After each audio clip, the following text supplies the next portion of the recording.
Building an RTA Lazy Susan in the cabinet building world is considered a big build. You might want to get someone to help you to at least put the box up on the work surface.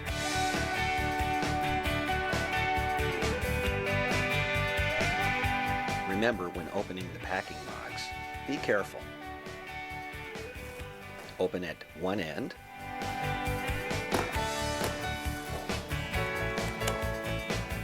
and then open at the other end.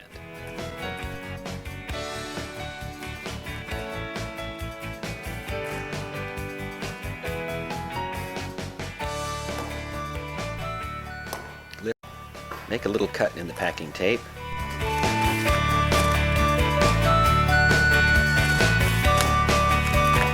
And then pop the box open.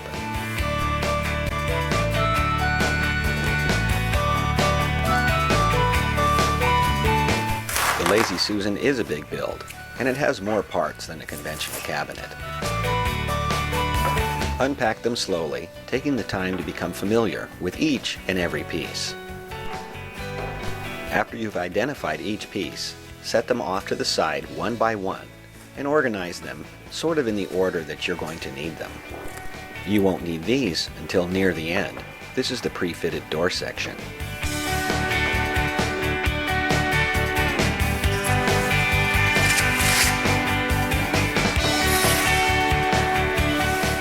And this is one of the two sides.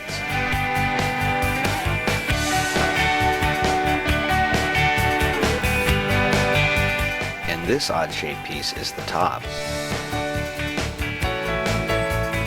And this is one of the three back sections. I'm sure you recognize this. This is one of the Lazy Susan shelves.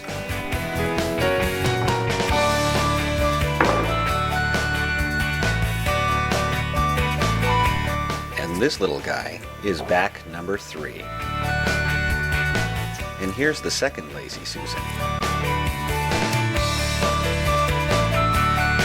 You'll need to remember these two pieces. These are the toe kicks.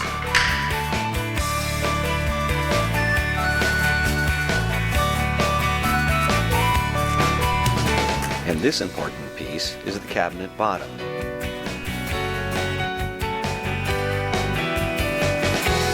This piece is the second shelf, which supports the second Lazy Susan.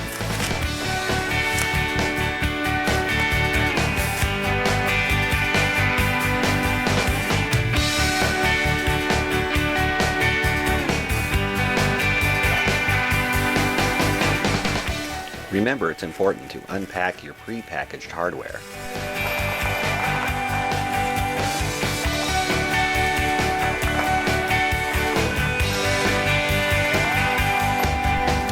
Take a little time with the hardware. Separate it and organize it so it will be easier for you to get to later.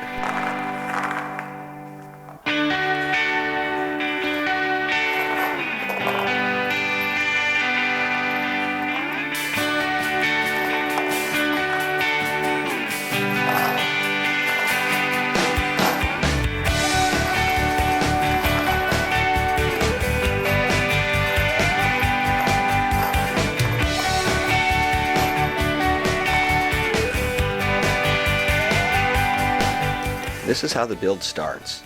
It starts with the bottom panel of the Lazy Susan.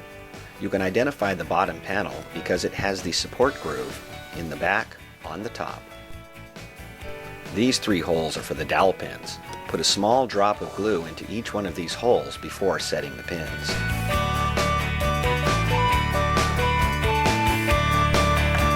Once the wooden dowel pins are set by hand, a small tap with a mallet is all you'll need to do to make sure that they're secure.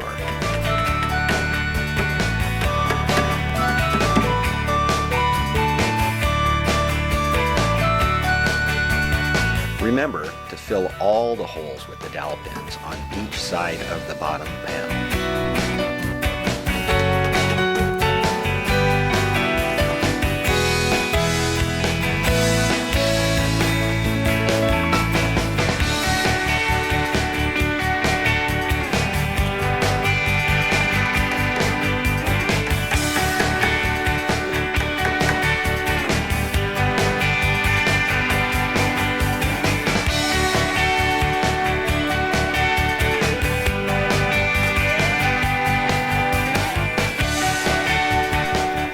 might seem as if you are putting in a lot of these dowel pins, but remember, a Lazy Susan has 2 sides and 3 backs.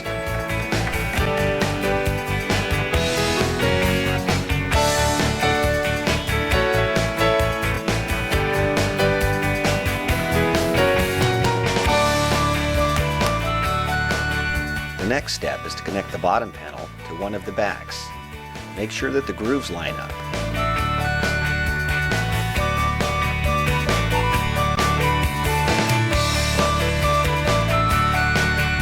Slide the 2 pieces together so that the wooden dowel pins fit snugly.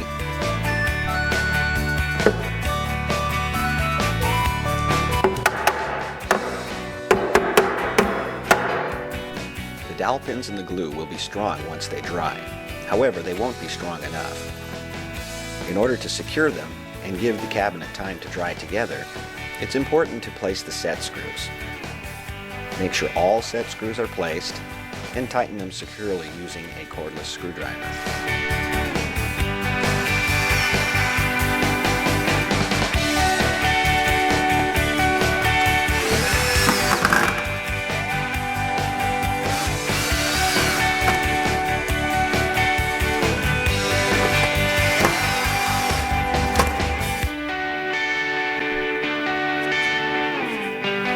After you've secured the bottom panel to one of the back panels, it's time to attach the first side.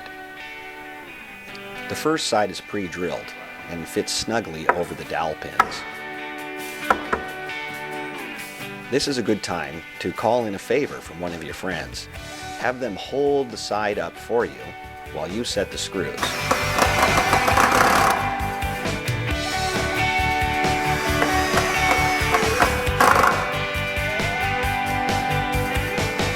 Be sure each screw is tightened completely. That way the cabinet will fit together nicely.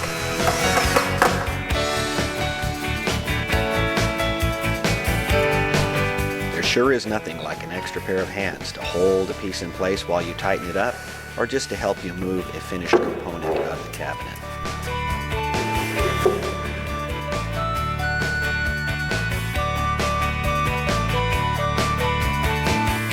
With the cabinet on the ground and out in the open, it is far easier to set the other side.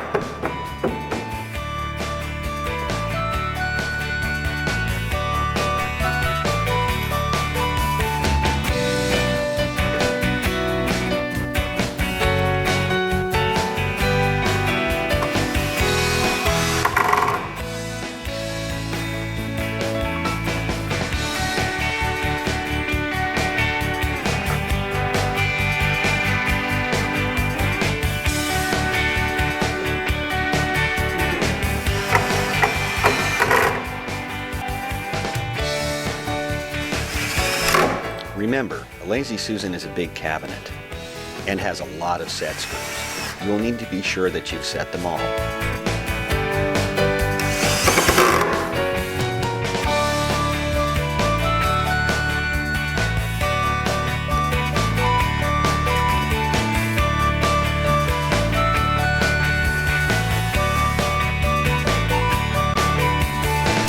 Now that the cabinet is mostly secure, it's time to install the toe kicks.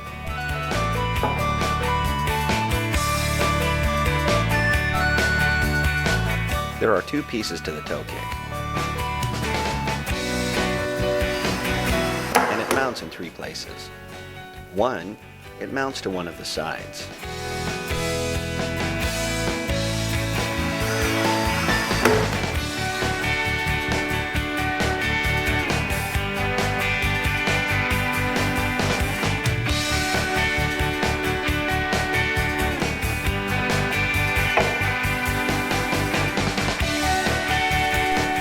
And 2, the other toe kick, mounts to the first toe kick.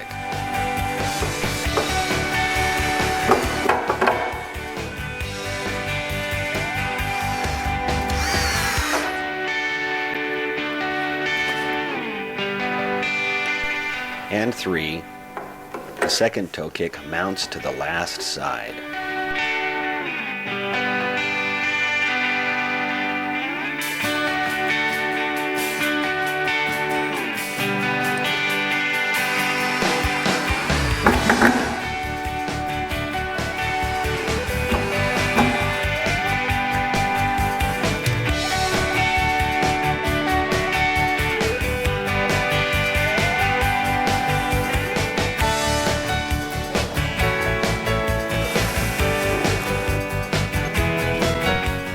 left two of the backs off of the Lazy Susan because it is much easier to slide the Lazy Susan turntables into place.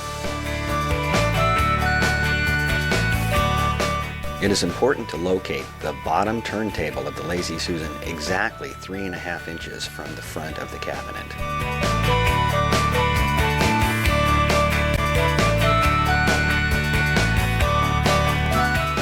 Once you know that your measurement is correct, go ahead and tighten it down with the set screws. After the bottom Lazy Susan is fully installed, it's time to start working on the second Lazy Susan. The second Lazy Susan is supported on a shelf. These are the shelf support pins.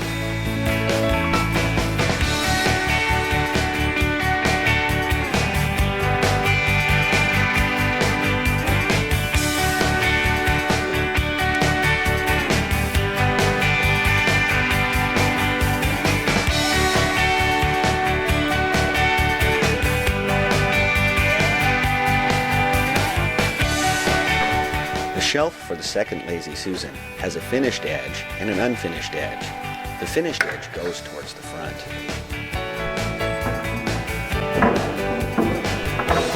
Now that the second shelf has been placed, it's time to set the second Lazy Susan. Slide it into place on top of the second shelf.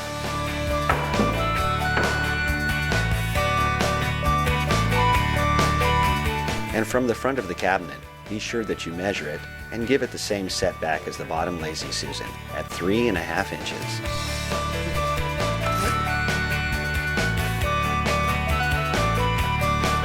Now it's time to install back number 2.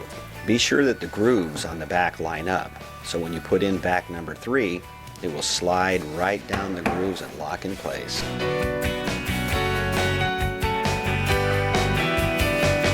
After you've made sure that back number 2 is securely over the dowels, it's time to put in some more set screws.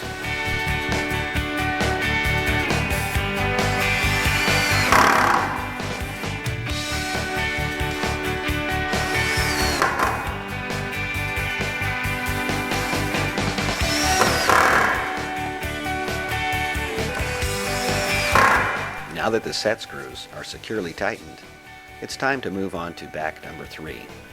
Back number 3 is thin and has a finished edge and an unfinished edge. The finished edge on back number 3 faces the inside of the cabinet.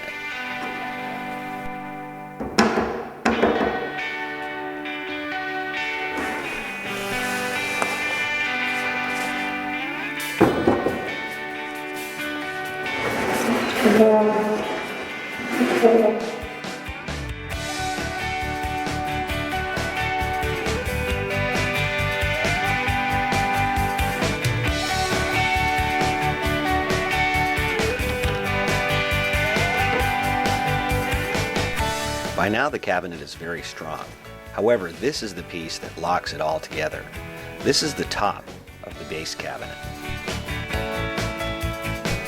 Once you've set the top into place, it's time to attach the remaining set screws.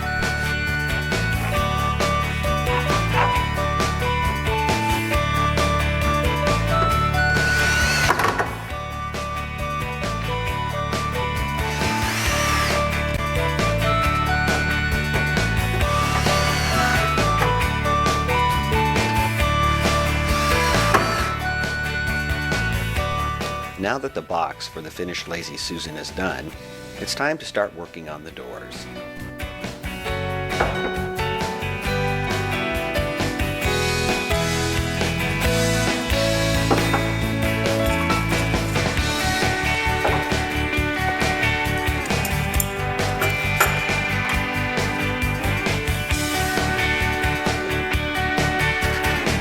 The door hinges for the Lazy Susan come in 2 parts.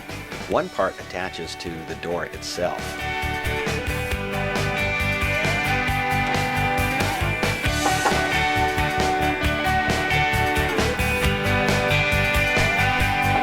The hinges open easily, and they also fit nicely into the pre-cord holes.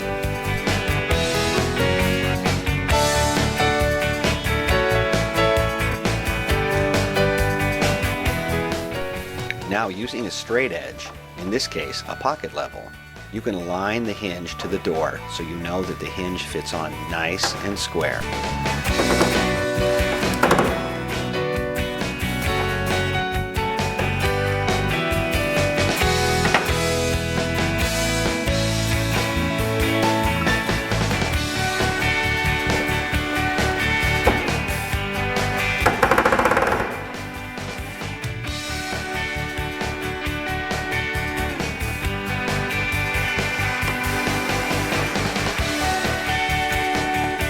This is the second part of the door hinge.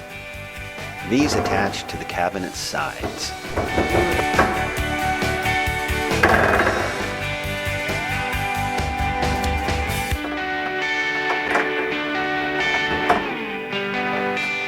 They only fit together one way, so once you slide them into place, they go click, and you know that you've done it right.